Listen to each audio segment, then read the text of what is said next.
The stars shimmered like scattered diamonds across the velvet blackness of space, untouched, unchallenged, except by the Varn Dominion. For 2 centuries their fleet had swept across galaxies like a storm. Planet by planet, system by system, they took everything. Resources, lives, cultures. The Varn didn't bargain. They didn't negotiate. They conquered swiftly and without mercy. No species had ever resisted for long. Some tried diplomacy. Some tried hiding. Others fought and were erased from existence so completely their names were forgotten.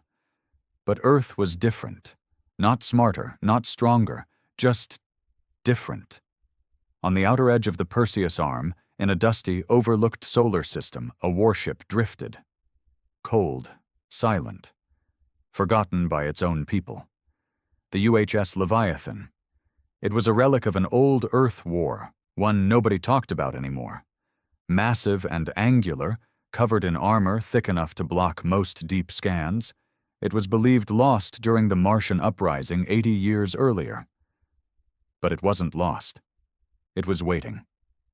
Inside the dim command center, Commander K'tharr Wren sat in silence, staring at the holographic interface blinking faintly before him.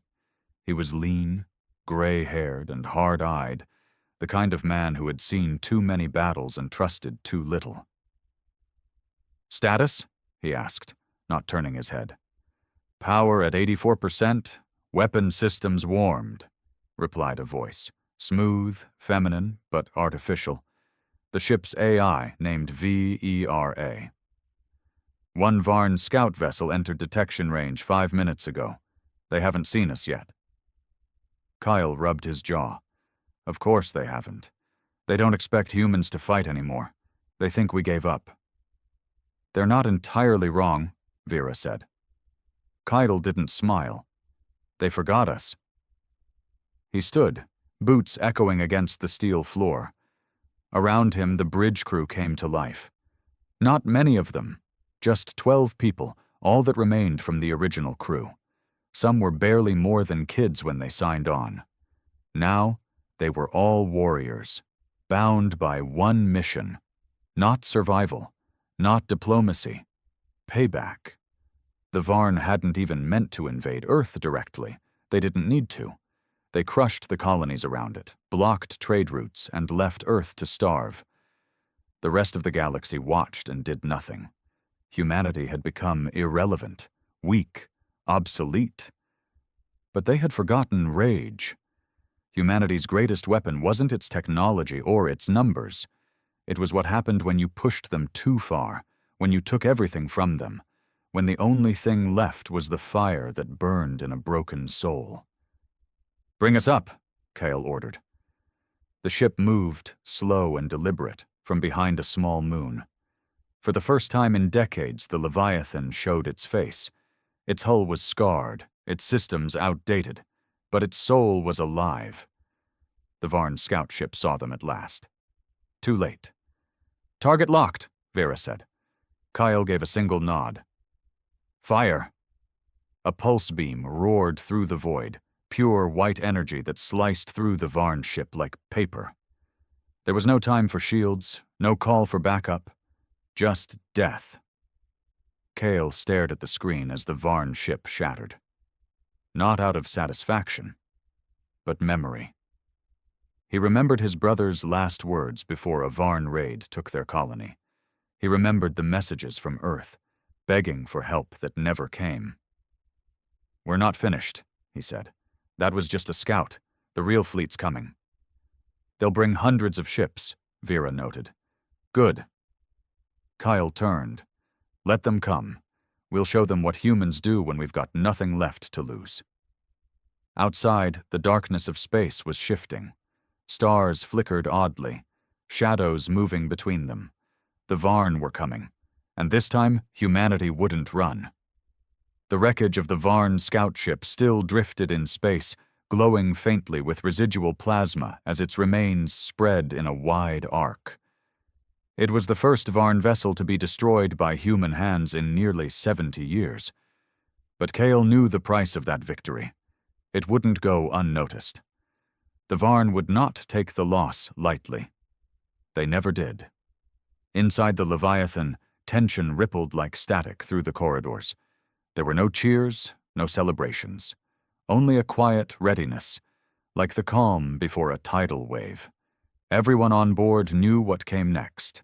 They had declared war. Kyle stood by the panoramic viewport near the command bridge, watching the fragments of the destroyed scout vanish into the endless dark. He felt nothing. Not pride, not vengeance, only the weight of inevitability. He had fired the first shot. Now there would be no turning back. Behind him, footsteps approached. "You should get some rest, Commander," said Lieutenant Aaron Voss, the ship's tactical officer. Young, with sharp green eyes and a temper barely kept in check, Aaron had grown up in one of the outer colonies before it fell to the Varn. His family hadn't made it out. Kyle didn't turn around. "I sleep when there's no one left to kill us," Aaron exhaled slowly. "The Varn destroy everything they see, sir. We all know that. But taking the first shot means we painted a target on our backs. You think Earth will thank us for that?"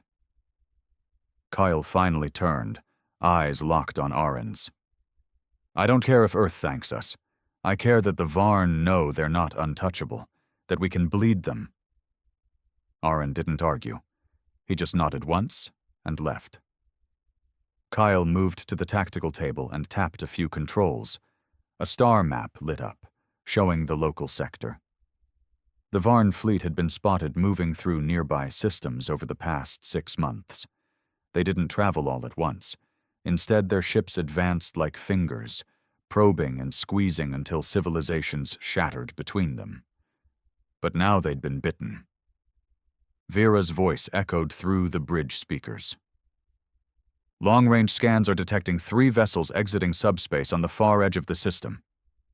Kyle's head snapped towards the center of the room. "Size?" 2 destroyers, 1 cruiser, all Varn design." "How long until they reach weapons range?" 42 minutes. Kyle's fists clenched. "Sound battle stations. Bring up kinetic shields and charge rail cannons." The lights on the bridge dimmed slightly, flashing red as the alert blared through the Leviathan. All across the ship, crew members raced into position.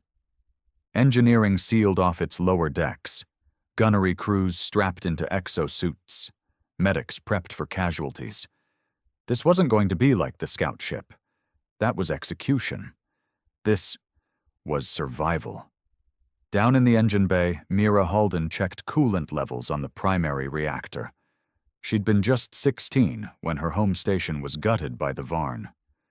She still remembered the smell of melted bulkheads and the sight of her sister's body floating lifeless through the emergency hatch. She had sworn she'd never let another family fall without a fight. Now 26, Mira was the Leviathan's chief systems engineer, a miracle for someone once written off as just another refugee. "Plasma containment stable," she muttered into her headset. "Reactors green. Backup power routed to shields." "You ready for this, Mira?" asked Chore, the assistant engineer, his voice shaking slightly. She looked up at him with dead calm. "I've been ready for 10 years. In the gunnery chamber, on Deck 4, Sergeant Jonah Reese loaded the high-velocity sabot rounds into the rotating chamber of the rail cannon. The shells were massive, each one capable of cracking hull armor at near light-speed velocity. But the Leviathan didn't have many of them. Every shot had to count. Jonah ran a hand through his buzz-cut hair and murmured, "For my wife, for Caleb, for everyone they burned." Across from him, another crew member whispered a prayer, their hands trembling. No one believed they would all survive. But survival wasn't the point. Making the Varn feel fear, that was. Back on the bridge, the countdown ticked. The Varn ships were getting closer. "Enemy vessels now within long-range missile envelope," Vera announced. "Do they see us yet?" Kyle asked. "They are scanning. No response yet. Kale stared at the glowing representations of the enemy ships, sleek, dark, almost organic in shape. Varn design always seemed to mock the mechanical harshness of human engineering. Where humans used raw power and plating, the Varn used elegance and horror. Their ships moved like predators through deep water. "Target the cruiser," Kale said. "We hit the biggest one first." "Yes, Commander," Vera responded. "Missiles away in 3, 2, 1.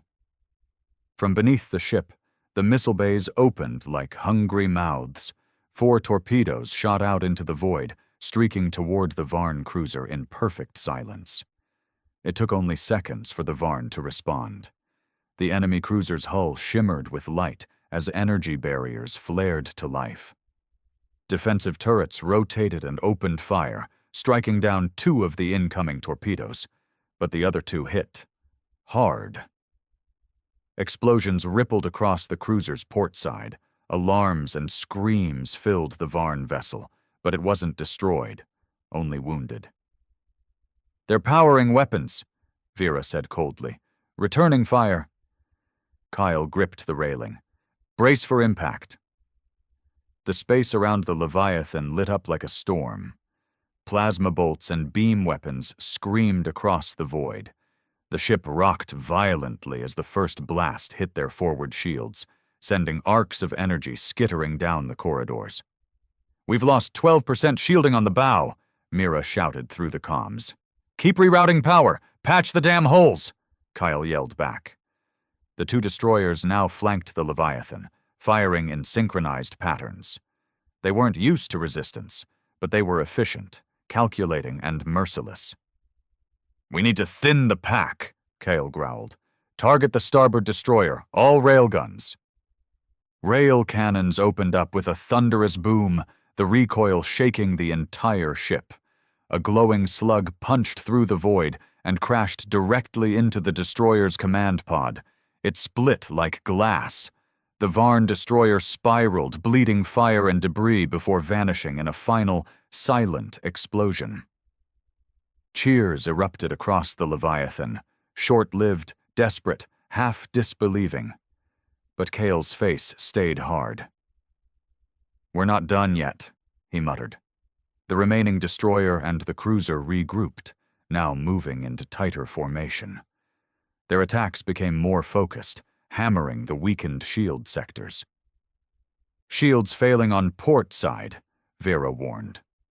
"Rotate the hull, expose the fresh panels," Kale ordered. "Bring us under them. I want full ventral barrage on my mark."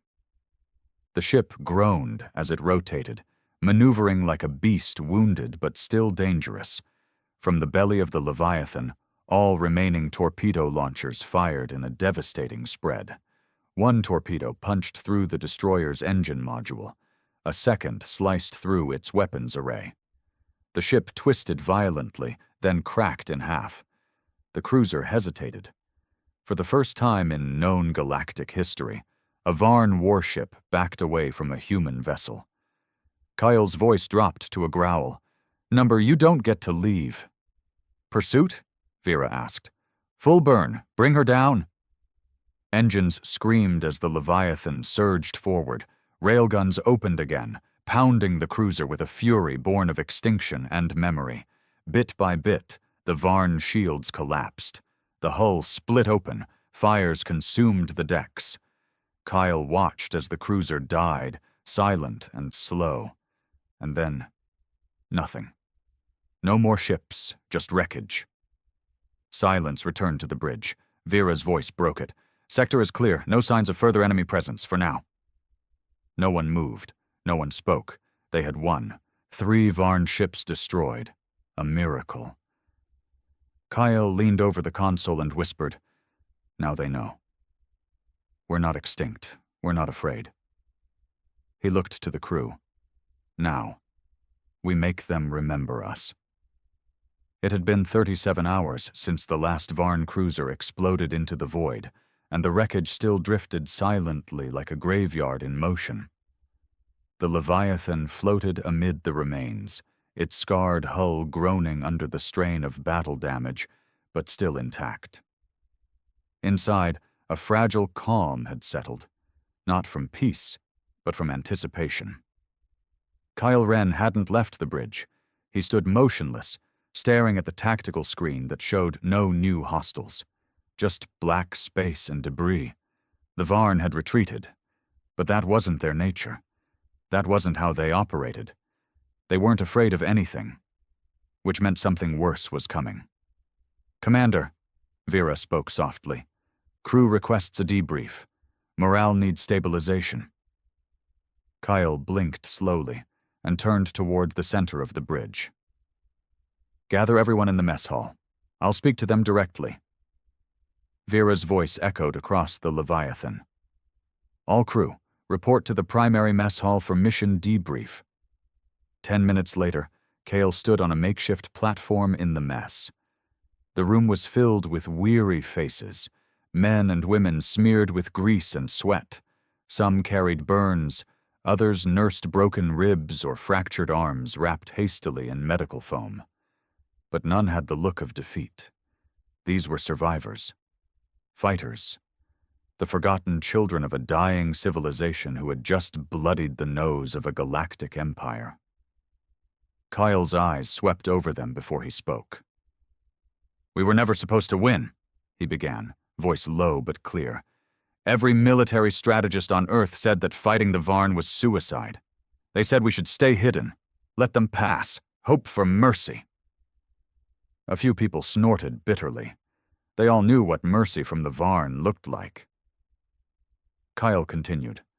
"We destroyed 3 Varn warships in less than an hour. That hasn't been done by any species in over 200 years. But make no mistake, they will come back, stronger, angrier. We have just made ourselves the #1 target of the Dominion." Silence fell over the room. "Now here's the part they didn't expect," Kyle said, stepping forward. "We're not going to run. We're not going to hide in asteroid belts or wait for Earth Command to send help they'll never send. We're going to hit them again, and again, until the Varn know that Earth may be quiet, but she is not dead." There was a pause. Then a voice from the crowd, Mira Holden's, cut through the silence. "Where to next?" Kale gave a grim nod. "The Rim colonies." Gasps filled the room. Someone muttered, "They're gone." The Varn leveled them. "Not all of them," Kyle replied. "There are survivors, scattered, hiding in underground ruins, derelict spaceports. And if they're out there, they need hope. They need a symbol." He looked around the room. "They need to know someone's fighting back." The mess hall erupted into murmurs. Not all were enthusiastic. Fear lingered under the surface. Raw, justified fear. But Kyle didn't need them all to be brave. He needed them to believe. Just enough to keep going. He left the platform without another word. He'd said enough. In the command center, Kyle met with Aaron Voss and Mira, who had joined the briefing late with her arm wrapped in a fresh splint. Aaron was first to speak. "You really think we can rally colonies? Half of them don't even know we're alive." "That's why we go," Kale replied. "Broadcasts, open channels. Tell the galaxy we're not just alive, we're armed." Mira leaned against the console. "The ship's in rough shape. Reactor stress is at 74%. Shield relays are burned out in 3 sections. We barely survived the last battle." "Can you fix it?" "Maybe," she said. "But I need time, and parts. We can't fight another cruiser in this condition." Kyle nodded slowly. "Then we don't go looking for a fight, not yet." Aaron arched a brow. "You just told the whole crew we're going on the offensive." Kyle smiled faintly. "I did. But I didn't say when. First, we regroup, rearm, then we strike." Mira crossed her arms. "Where?" Kale pointed to a dot on the star map, barely a speck, tucked between a gas giant and a dying sun. "Signar Drift," Arin frowned. "A salvage field? That place is a graveyard." "Exactly. Ships from a dozen wars, old and new. Tech from every corner of the sector. If we want parts, we'll find them there, and the Varn won't expect us to go poking through the garbage they already picked through. Mira glanced at Aaron, then back to Kale. All right, then we'd better get moving before they realize we're not dead. The journey to Signar Drift took 11 hours through subspace lanes. The crew used the time to repair what they could. Hull plates were welded by hand. Power conduits were rerouted through backup nodes. Even food rations were inventoried and stretched.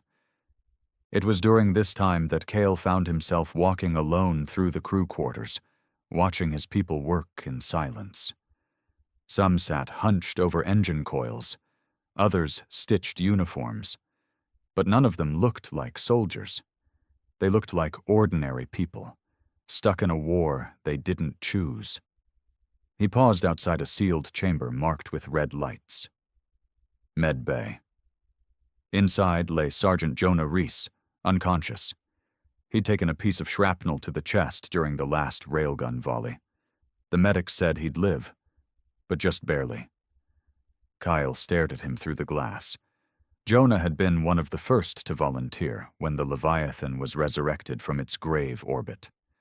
The man had lost his wife to a Varn raid on Jupiter Outpost. She'd died in his arms. Now he lay still, hooked to machines, still breathing, but not present. Kale turned away before his thoughts could wander too far. Signar Drift appeared like a ghost town in the black, a vast tangle of broken ships and twisted satellites drifting in slow orbit around a burnt-out star. Most of the hulks were scavenged long ago, their systems stripped and sold. But deeper in the field, there were still wrecks untouched, too damaged, too risky, or simply forgotten. The Leviathan threaded its way carefully into the debris field. Scanners picking up usable power cores and plating in grid sector 4B, Vera said. Kyle nodded. Mira, prep a salvage team. Aaron, deploy defensive turrets. I don't trust this silence. It took only 20 minutes for the crew to reach the derelict battleship Mira had marked. It was old, maybe 100 years, and marked with the fading emblem of the K'tharr Alliance, a species wiped out during the first Varn expansion. Mira led the team aboard. The corridors were dark, cold, and silent. What a beautiful tomb, she whispered, brushing dust off a half-buried console. K'tharr chuckled nervously. Yeah, just hope we don't join them. They salvaged what they could. Reactor coolant lines, shield emitters, even a functioning med drone. But just as they were preparing to leave, Mira stopped. What's this?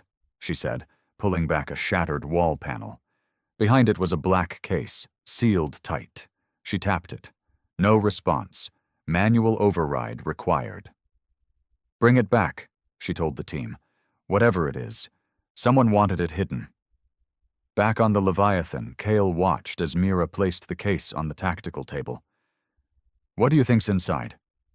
She hesitated. Something dangerous, or valuable, or both. Kale opened the override panel and entered a bypass sequence. The case hissed open. Inside was a data core, ancient, alien in design, glowing faintly. Aaron stepped back. That's not human tech. Kyle stared at it. But it might just give us an edge. Mira's eyes widened. You think it's Varn? Kale looked at her. I think we just found their secrets. And for the first time in days, he smiled. Not with hope, but with something far more dangerous. Intent. The alien data core sat at the center of the Leviathan's command table like a dormant heart, pulsing with faint violet light. Everyone on the bridge had gone silent the moment Kyle opened the case. The glow felt unnatural, almost sentient, as if the device were aware it had been uncovered. Mira didn't move. Her arms were crossed tight, her posture guarded. I don't like it, she said flatly. We don't even know if that thing is safe to touch. Aaron tilted his head. eyes narrowed at the odd, fluid-like symbols etched into the core's surface. I've seen similar tech. During recon on New Pharaoh, Varn outposts. This looks like some kind of neural architecture, not a weapon. A memory vault. Kale nodded slowly. Vera, can you read it? A pause. Unknown language detected. Symbol sets resemble Varn root dialects, but syntax suggests a corrupted form, possibly pre-Dominion. There's risk of viral corruption if interfaced directly. Risk we're going to take, Kyle replied. Isolate the connection in a quarantine loop. I want everything inside that thing. Every byte, every map, every log, anything that helps us hit the Varn where it hurts. Understood, Commander, Vera said. Beginning interface in sandbox mode. The data core glowed brighter. Across the bridge, the lights flickered. For a moment, a sound like static. No, like whispering passed through the comms, soft but unmistakable. Then it was gone. Kyle's jaw tightened. Everyone out except command staff. Mira lingered. You sure about this? He nodded. You said it yourself. Someone wanted this hidden. That means it's valuable, possibly dangerous, but definitely not useless. As the non-essential personnel cleared the bridge, Vera's voice returned, this time clipped and filtered through distortion. Commander, the data core contains a fragment of a lost communication hub, non-linear structure, temporal echoes. Kale frowned. Explain. It speaks in loops, redundancies. It's not just data. It's a recording of thought, a Varn mind, possibly ancient. I'm extracting patterns now. Suddenly, the holoscreen bloomed to life with star charts, hundreds of them, flickering rapidly as Vera translated pieces of the alien encryption.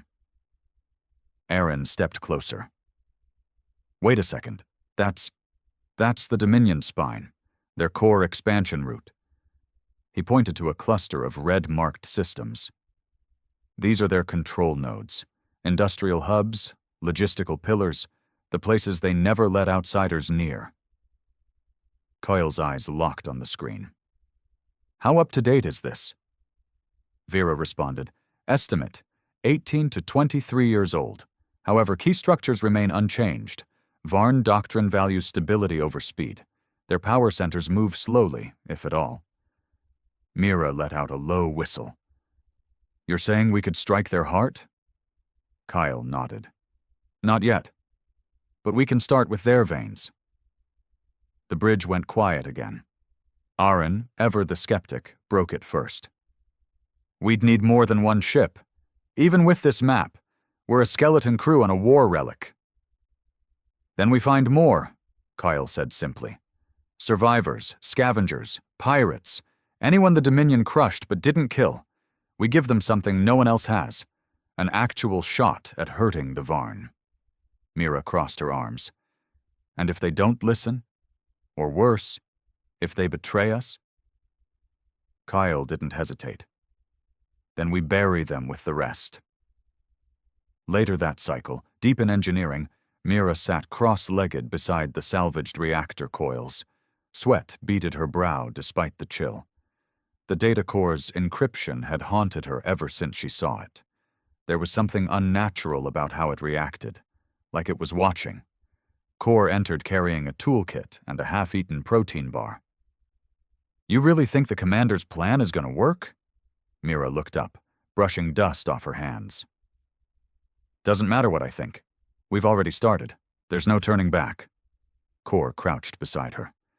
I mean, it's one ship against a galactic war machine. She gave him a sideways glance. So was the first flame against the dark, but it still burned. Meanwhile, Kale secluded himself in his private quarters, seated in front of a dusty wall screen. A message sat unsent in his queue, labeled only "To Earth Command." It had been there for weeks. He hadn't recorded it. He hadn't tried. He already knew the response. You are acting without authority. Cease operations immediately. Do not antagonize the Dominion. He didn't need Earth's permission to fight for what they abandoned. Instead, he opened a new message. This one was shorter, simpler, directed to an encrypted frequency known only in the underworld, the signal loop. A pirate broadcast net, outlawed in every known system. He recorded, "This is Commander K'tharr Wren of the UHS Leviathan. If you're receiving this, you've either survived a Varn attack or lost someone to one. We just killed 3 of their warships. I've got coordinates, I've got a warship, and I've got a cause. If you've got a ship, a crew, or just a reason to fight, find us. No flag, no rules, just vengeance." He sent it. Across the system, across scattered colonies and lawless outposts, the signal traveled like wildfire. Not everyone believed it. Some thought it was a trap. Others assumed it was propaganda from another dying rebel cell. But a few believed. In the Railgun belt, a smuggler captain named Vex listened with one metal eye twitching. He'd lost his entire crew to a Varn patrol 5 years earlier, and had been hiding among asteroids since. He rewound the message 5 times before slamming a fist on his console. "About damn time," he muttered. On a mining moon near Orsi 9, a pack of ex-soldiers, long abandoned by the planetary militia, gathered around a flickering holo. When Kale's message ended, their leader, a scarred woman named Ilia Thorne, stood up and simply said, "Prepare the ship." Back in Signar Drift, as the Leviathan powered down its salvage beams and turned toward the edge of the system, Vera gave a new update. "Receiving multiple signal responses on encrypted line. 17 vessels en route to rendezvous coordinates." Kale didn't smile, but his eyes lit with grim satisfaction. "Then we have a fleet." Arin raised a brow. "A fleet of outlaws, scavengers, and ghosts." Kale turned to him. "Better than cowards." The rendezvous point was a dead zone, an old mining station orbiting a shattered moon, long abandoned and off the charts. Perfect. As the Leviathan arrived, one by one, other ships emerged from subspace, a ragtag flotilla. Nothing uniform, nothing organized, but dangerous. There were freighters turned warships, salvaged corvettes, old Earth patrol cruisers from centuries past, even one ship bearing the jagged insignia of the outlawed Martian resistance. Kyle stood on the command deck, watching them come. Mira joined him. "That's 17 captains who want blood." Kyle's reply was low and certain. "Then let's give them a war." The abandoned station orbiting the shattered moon was nothing more than rusted metal and old ghost code running on scraps of power. It had once been a fueling depot for asteroid miners before the Varn swept through the sector. Now it served a new purpose. A war council for the damned. 17 ships drifted around the station like vultures circling a corpse. Their designs were mismatched, their power signatures erratic, but they radiated something stronger than military coordination. Fury, the kind that refused to fade even after decades of silence. Inside the command chamber of the Leviathan, Kale stood in front of a long table flickering with unstable hollow projections. Around him, captains from each ship had gathered. Pirates, smugglers, ex-soldiers, mercenaries. None of them looked like diplomats. That was the point. Vex, the smuggler captain with a cybernetic eye, leaned forward. "You're telling us you found a Varn data core, and instead of selling it to the highest bidder or running, you opened it? You're insane." Kyle didn't flinch. "I'm alive, and so are my people." Ilia Thorne, the scar-faced ex-commander from Orsi 9, crossed her arms. "How do we know you didn't fake those kill claims? Anyone can detonate a scrap ship and edit the footage." Kyle hit a button. The holo display shifted to live footage of 3 massive wrecks, each one unmistakably Varn. The damage was real. The weapon signatures were human. No one spoke for a long moment. Kyle used the silence. The Varn don't expect resistance anymore. They've grown arrogant, careless.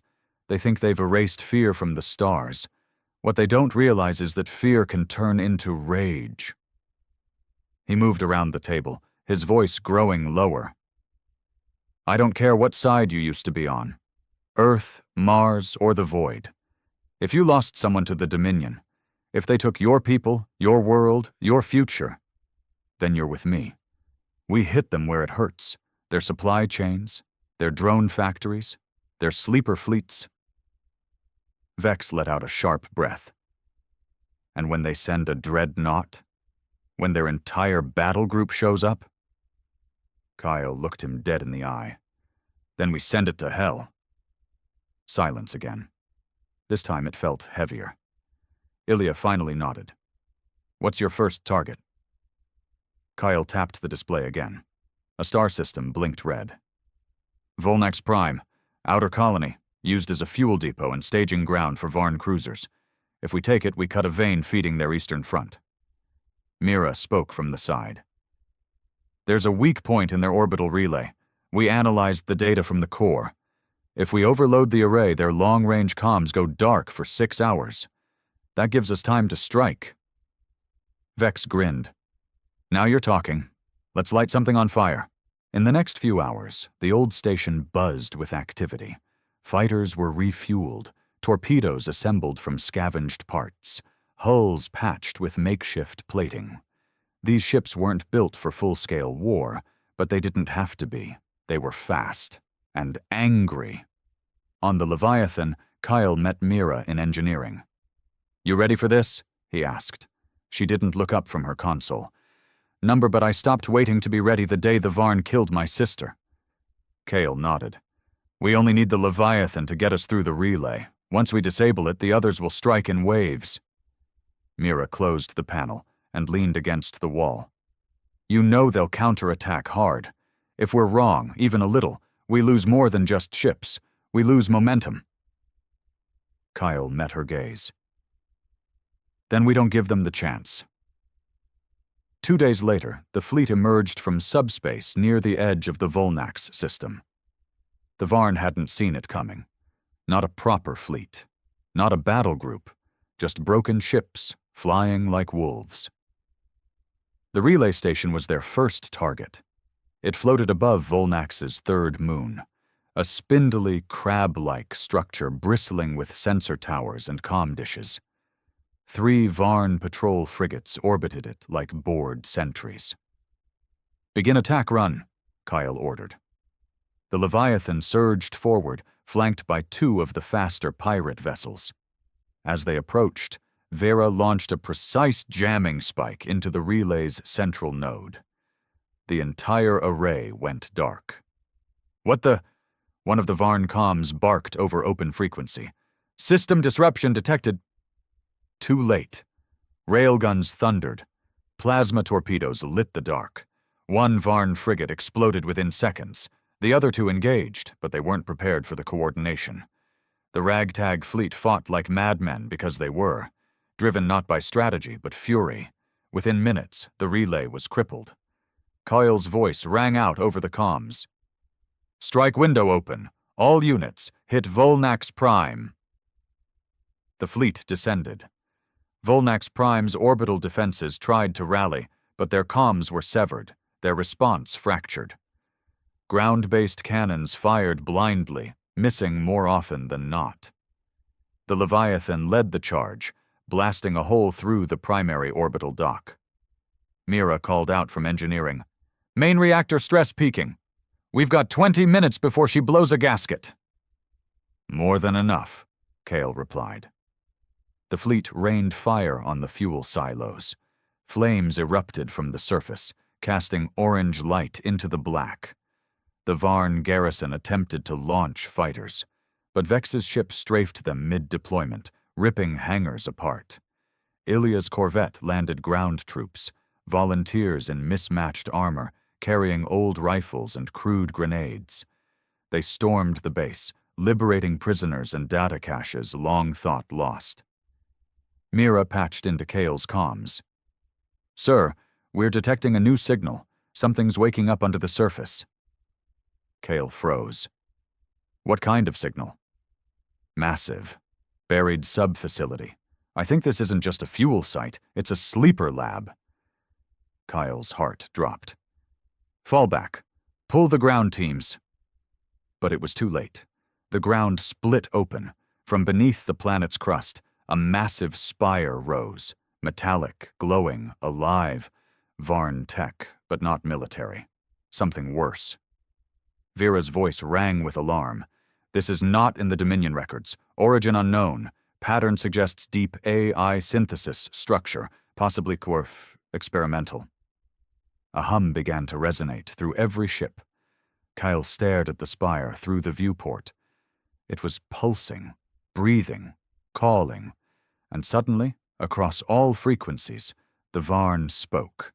Not in words, not in language, in thought. A projection filled the Leviathan's bridge, a Varn figure, tall, featureless, surrounded by static.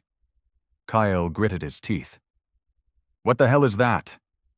The projection's presence felt invasive, like a cold hand wrapping around the brain. Then a single word echoed in every mind across the fleet. Return. Mira staggered back, gripping her head. It's trying to access our systems. Kyle barked. Vera! Lock down everything. Shut off external ports. The AI responded instantly. Quarantine active. System integrity holding. But Commander, this is not a weapon. Then what is it? A beacon. It's summoning something. Across the skies of Volnax, the stars shimmered and moved. Kyle stared in horror. It wasn't just a weapon lab. It was a summoning node. They hadn't just attacked a Varn outpost. They'd activated something ancient, something other, and now it was coming. The stars were moving. That was the first sign. The second was the low-frequency hum that vibrated through the hull of every ship in Kale's fleet. A subsonic resonance that bypassed armor, shields, and sanity.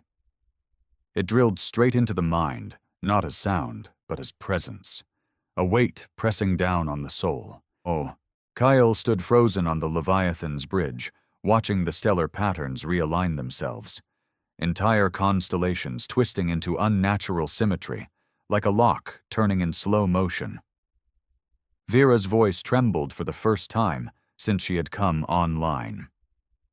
Commander, objects exiting dark space, vector unknown, mass signatures off the scale. Kyle turned to Arin, whose pale face was drenched in sweat. Get every ship in formation. I want shields up and comms dark. We go radio silent, now. Already on it, Arin said, fingers shaking as he relayed orders. Mira's voice cracked over the engineering channel. Kyle, I'm reading gravitational anomalies across the system. That spire we uncovered, it's changing the fabric of space around Volnax. We need to shut it down. Kyle's eyes snapped back to the surface feed. The spire, gleaming, alien, alive, was no longer just a tower. It had begun unfolding, like petals made of steel and plasma, spreading toward the heavens. Lightning arced along its seams. He took a slow breath. Vera, status on our quarantine? Core systems isolated, containment holding, but the spire's signal is spreading across quantum frequencies. I am unable to jam it without risking core burn. Kyle clenched his jaw. Then we destroy it. From outside, the first of the anomalies arrived. It was not a ship in the traditional sense. No hull, no thrusters, no weapons visible. It was a sphere of shifting metal and light, orbiting a crackling singularity at its center. It moved like a thought, fast, fluid, aware. Then came a second, then 12. The fleet held position, every captain waiting for Kale's order. But he didn't speak. Not yet. Because the new arrivals weren't attacking. They were watching. They're scanning us, Vera said. Deep scans, genetic profiles, ship logs, crew psychology. Mira's voice snapped in again. Kale, I've seen this before. Not in real life. in Dominion research archives. The Varn recovered one of these, centuries ago. They called it a progenitor sphere. Kale's eyes narrowed. Progenitor? You mean older than the Varn? Much older. Whatever civilization built these, the Varn feared them. On the viewport, one of the spheres drifted toward the spire and halted, perfectly still. Its glowing core pulsed in sync with the spire's resonance. And then it released a signal, not a weapon, not a broadcast, a command. The spire responded. Its base split open, revealing a massive conduit leading into the planet's core. Vera sounded alarmed now. The planet is destabilizing. Volnax Prime will collapse within 40 minutes if the spire's energy flow continues. Kale slammed his fist on the console. That's it. Target the spire. All railguns, missiles, everything we've got. Bring it down. No, Mira shouted. If we damage it while the core's exposed, it might trigger a chain reaction. We could take out half the system. Aaron looked at Kyle, panicked. So what do we do? Just watch? Kale shook his head. We go in. A hush fell over the bridge. Suit up, he said, locking eyes with Mira. You're coming with me. We breach the spire manually, find its core control, shut it down from the inside. Aaron's voice was tight. That's suicide. Kyle's tone was colder than vacuum. So is doing nothing. 20 minutes later, Kyle and Mira stood in the cargo bay, clad in armored exosuits, magnetic boots clicking on the floor as they prepped for zero-G insertion. Vex's freighter had provided a pod launcher, an old smuggling trick for breaching station hulls. It would get them close to the spire without detection, if they were lucky. As Kyle sealed his helmet, he caught Mira's gaze. You sure about this? He asked. She rolled her shoulders. I'd rather die fighting than wait to be erased by a machine older than history. He nodded once, and they stepped into the pod. The launch was silent. The pod hurtled toward the spire, skimming the planet's upper atmosphere before curving in low, undetected. Kyle and Mira watched as the structure grew massive before them, its surface rippling like oil on water. Symbols carved into its metallic skin shifted and rearranged, as though reading them. The pod struck. No explosion. Just a dull thunk and the hiss of sealant foam expanding. Kyle activated the breach cutter and sliced through the hull. Inside, the spire was unlike anything either of them had ever seen. It wasn't mechanical. It was organic. A living structure of dark metal, pulsing with veins of light and echoing whispers that weren't made with sound. The walls reacted to their presence, reshaping subtly, as if guiding them. Kyle led, weapon raised. Mira followed, scanner humming softly. I'm picking up a neural link, she whispered. The spire's operating on a distributed consciousness, like a hive mind. Can we sever it? Maybe, but not without triggering something ugly. Kyle pushed forward. The further they went, the more the atmosphere shifted. Their suits read oxygen, but it tasted wrong. Bitter. Old. Then they found it. At the center of the spire, suspended by thin strands of energy, was a core. Spinning, humming, reacting to them. Around it, holographic projections shifted between star maps, genetic sequences, and symbols no human language had ever recorded. Mira stepped forward. This isn't Varn tech, she whispered. This predates them. The Varn didn't build this. They found it. They built their empire around things like this, rewriting them, copying them. Kyle looked at her. Can you shut it down? She swallowed hard. I think so, but I'll need cover. He nodded and turned toward the entrance, rifle up. As Mira plugged into the neural panel, the room brightened. The projection stopped shifting. A voice, not through speakers but inside their minds, spoke. You are not authorized, Kale shouted. Then authorize this, and opened fire at the control conduits. The room howled. Mira screamed. Lights surged. Energy crackled. The spire fought back, slamming Kale against the wall. He fired again, ripping through one of the power nodules. Mira reached into the control panel, fingers wrapped in sparks, and forced the override. A burst of pain exploded in her chest, but she didn't stop.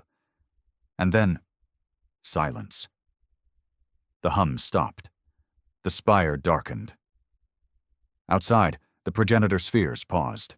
One by one they turned away and vanished. Back on the Leviathan, Aren watched the readings flatten. "The spire's dead," he whispered. "Signal's gone. Planet stabilizing." The fleet cheered.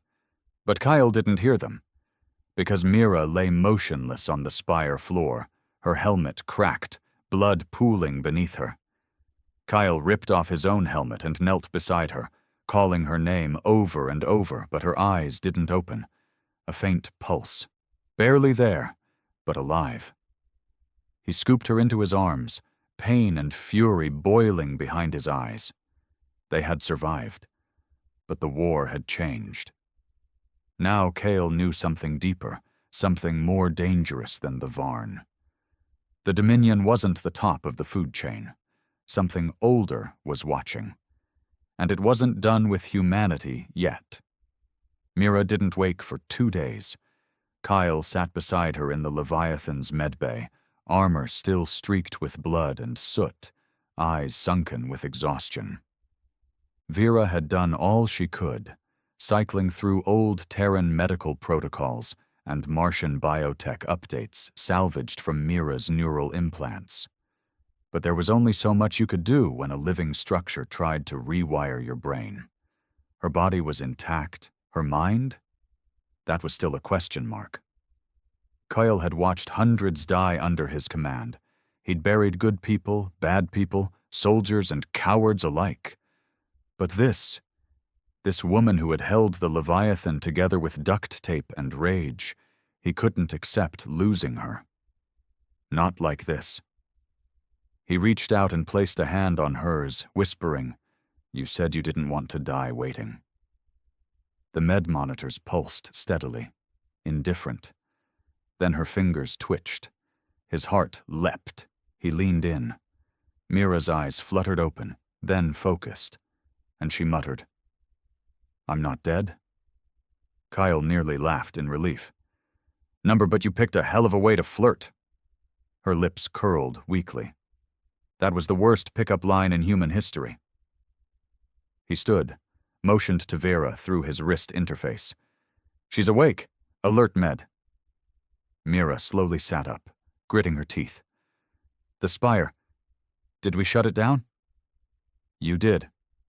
Kyle nodded. "You and whatever part of your brain decided it could outthink a 1,000-year-old alien processor." She blinked. "And the spheres?" "Gone. Disappeared the second you severed the link. We've been scanning the system ever since. Nothing. It's like they were never here." Mira frowned. "They were watching. But not us, not really." Kyle tilted his head. "What do you mean?" She looked at him, eyes intense. "They were watching the Varn." Kyle froze. She continued, "That spire, it wasn't built by the Dominion. It was a leash, a warning beacon, like a cage with an open door, and when we stepped into it, they came to see who was stupid enough to touch the lock." Kyle leaned against the wall, digesting her words. "So, we weren't the trigger. The Varn were." She nodded slowly. "And I think they've done this before. Over and over. Found ancient tech, used it, broken it, then disappeared entire civilizations when they woke the wrong thing." Kale felt a deep cold settle in his chest. If the Varn weren't the apex predators of the galaxy, then the real threat wasn't the war they were fighting. It was the thing that came after. The next day, the fleet gathered again, this time in open space near a dwarf star. Kyle stood on the bridge of the Leviathan, watching as 17 vessels aligned in a V formation.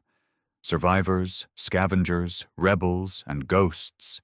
united by blood and rage. Ilya Thorne's voice crackled over the fleet channel.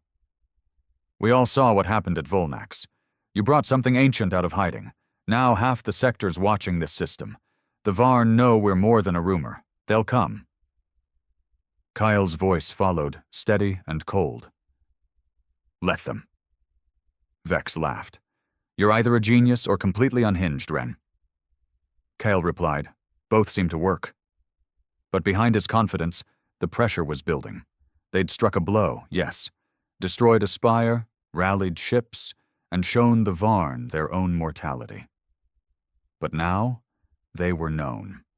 That meant the counterattack would be biblical. Status report, he ordered. Vera responded instantly. Power at 71%. Shield plating restored to 86%. Communications partially restored. Ground team losses, 13. Wounded, 31.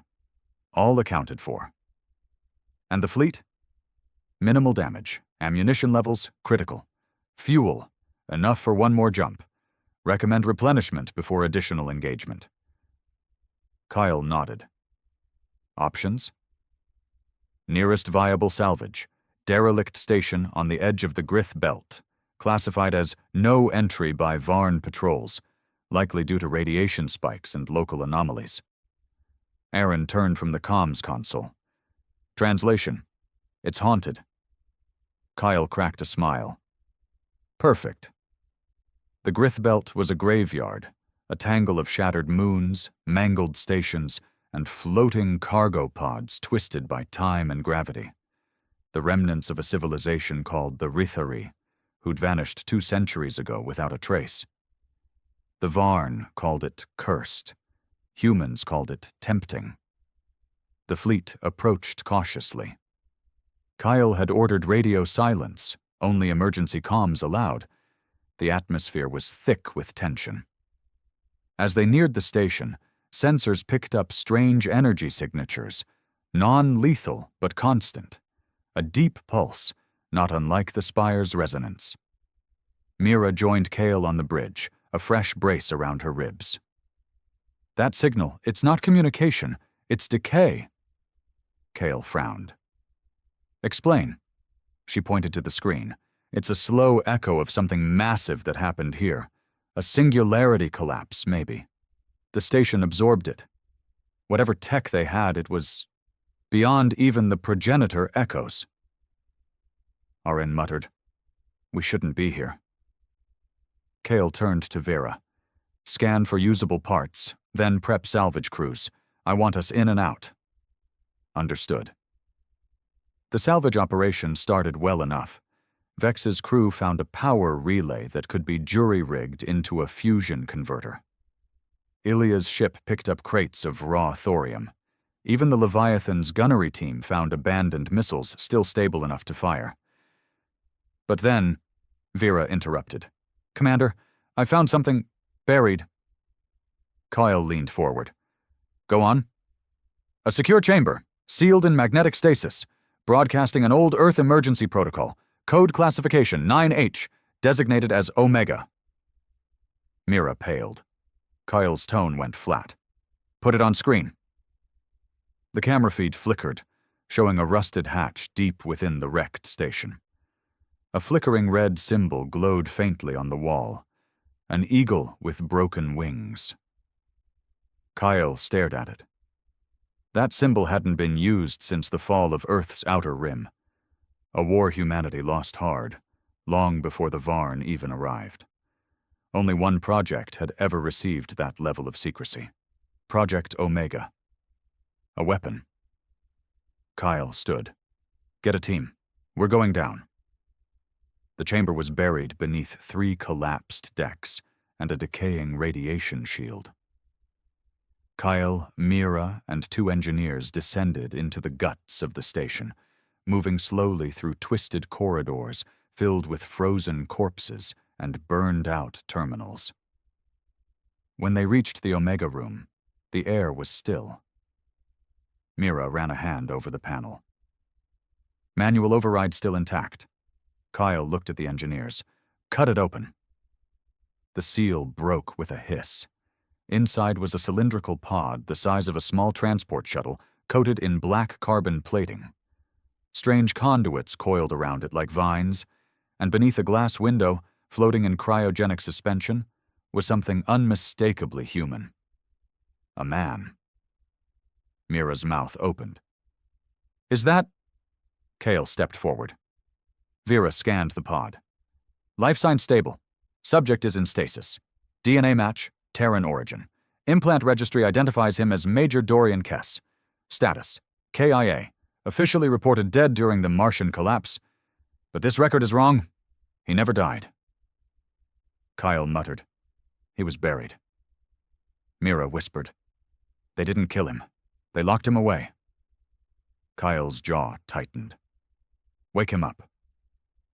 As the pod hissed and cracked open, the frozen form inside began to stir. Eyes opened. And what looked back at them wasn't just a man. It was a soldier. A relic. A weapon built for the last war Earth tried to forget. Major Dorian Kess opened his eyes, looked Kale dead in the face, and said, "About time someone turned the lights back on." Major Dorian Kess sat up in the cryopod, like a man waking from a 100-year nightmare, frost still clinging to his skin, breath heavy. He looked around the decaying chamber without fear, just calculation, like his brain was mapping every corner of the room, weighing every threat, clocking every voice. Kyle stood in silence, watching the man whom history had erased come back to life. "You've been asleep a long time," Kyle said cautiously. Kess cracked his neck. "Not my choice. They shut me down before I could finish the job." Mira frowned. "You remember what you were doing?" Kess turned to her, voice like gravel soaked in steel. "Project Omega. Earth's last counterstrike plan against the Martian revolt, and later against the Varn. I was Prototype 1.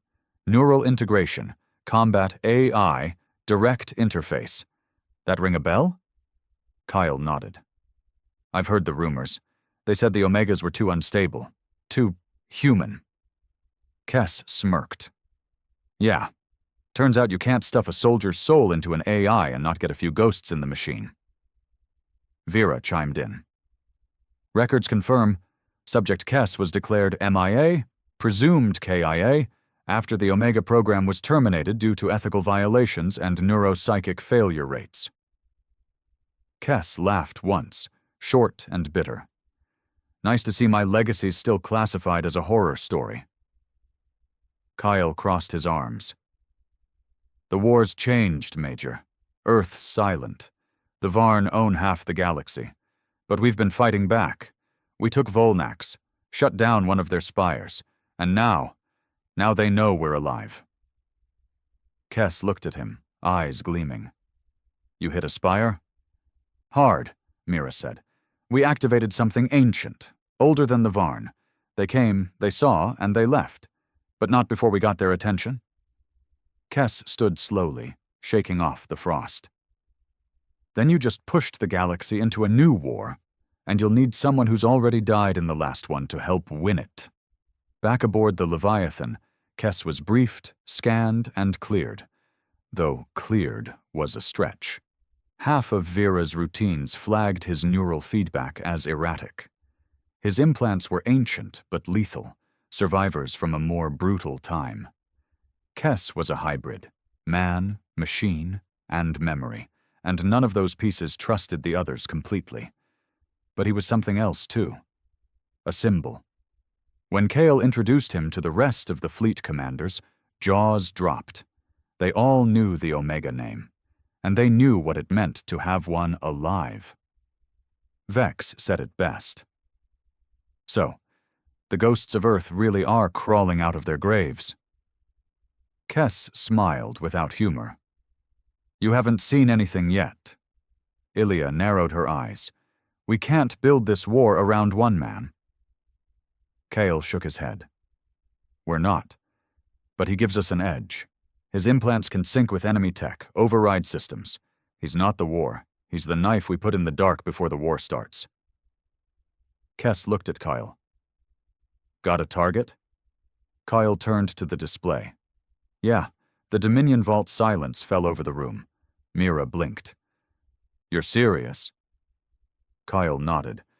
It's where the Varn keep their dead tech, prototypes, relics, data they can't understand but won't destroy, including more progenitor artifacts. And now that they know someone's breaking into the spires, they'll start moving it. Kess grinned. So we rob the galaxy's most dangerous museum? Vex muttered. This man really is insane. Kyle tapped the star map. We go in silent. We infiltrate, extract what we can, and get out. If we're lucky, we get a blueprint, or a weapon, or a signal we can trace back to the source of the progenitor ruins. Ilya leaned forward. And if we're unlucky? Kyle stared her down. Then we blow the vault sky high and make damn sure they never use what's inside. The Dominion Vault was deep in Varn-controlled space, hidden inside the dead shell of a neutron star, its gravity offset by a lattice of fusion anchors. No outsider had ever laid eyes on it. No scout had ever returned. The Leviathan approached under blackout protocols, flanked by 2 support ships, Ilya's Bonejack and Vex's stealth runner, Mercy's Knife. The plan was surgical. Kess would enter first, using his implants to override the station's defense lattice. Mira would ride point with the data extraction crew. Kyle would stay aboard the Leviathan, ready to pull the plug if everything went sideways. They had 6 hours before Varn patrol cycles would sweep the zone. Once we're in, Kess said, tightening his armor suit, we don't stop moving. The vault is a neural echo zone. It learns, remembers. It might not be sentient, but it feels intrusion. Mira loaded her gear. Good. I like it when enemies know they're being robbed. The 3 dropped into the vault through its unmonitored freight port, sliding through zero-gravity corridors slick with frost and silence. The internal walls were strange, unmarked metal that seemed to breathe, changing texture as they passed. This place is wrong, Mira whispered. Kess led them through winding passageways, unlocking doors with flashes of his retinal implant. Finally, they reached the core, a spherical chamber filled with thousands of suspended data crystals, alien relics, cryopods, and strange weapon frames. Some glowed with colors no eye could name. Others simply hummed. Mira ran a hand over one device, shaped like a spearhead fused with an engine. I don't even know what this is, Kess pointed to a console in the center. That's what we're here for. The archive. It'll have the Varn's research logs, locations of all spires, and progenitor signal traces. He placed his hand on the console. A surge of light flickered through his arm. He gritted his teeth, eyes rolling back slightly. 30 seconds, he muttered. Keep me covered. Mira scanned the room, but something felt off. The silence wasn't real. It was waiting. Then the lights dimmed. A voice, deep, metallic, ancient, spoke in her mind. Unauthorized consciousness, access denied. Kess screamed. His body arched. Sparks flew from the console, and suddenly all the relics in the room lit up, bright, burning, angry. Kale, we're compromised, Mira shouted. They know we're here! Kyle's voice came through instantly. We're cutting through the vault's surface with ship weapons. Get to the breach point. Mira grabbed Kess, who was shaking violently. Can you move? He coughed blood, but nodded. I've got what we came for. Let's get the hell out. They ran. Behind them, strange shapes stirred. Machines long dormant awakened. Red eyes blinked from the walls. The vault was alive now, and it wanted them gone. Kyle watched from the bridge as the Leviathan fired its railguns into the vault's structure. Explosions cracked its outer shell. Vex's ship dropped suppressor drones, blocking internal sensors. Kess and Mira emerged in a blast of flame, caught by tractor beams, and pulled aboard seconds before the vault returned fire. Jump now, Kyle shouted. The fleet vanished. Later, in the dark of hyperspace, Kale stood in the debriefing room with Kes and Mira, staring at the cracked data crystal they had stolen. "What's on it?" Kyle asked. Kes ran a hand over the interface. "Coordinates, not just to spires, to the origin point. The first one, the spire that created the signal." Mira's voice was barely a whisper. "It's not in this galaxy." Kyle looked up sharply. Kes nodded. "Deep void, intergalactic space. The Varn found something out there, a structure the size of a moon. They called it the Throat of Stars. And they've been trying to wake it for decades." Kyle stared at the stars through the viewport. "This was never about winning a war," he said. "It's about stopping what comes next." Mira took his hand without thinking. "Then we stop it." Kes looked at them both, eyes cold and ready. "Whatever's waiting out there," he said, "has been asleep too long." And so the fleet turned toward the void, toward an origin lost to time, buried beneath silence, waiting to be awakened. The Varn had dominated galaxies. But now, humanity was coming, and the stars would remember them.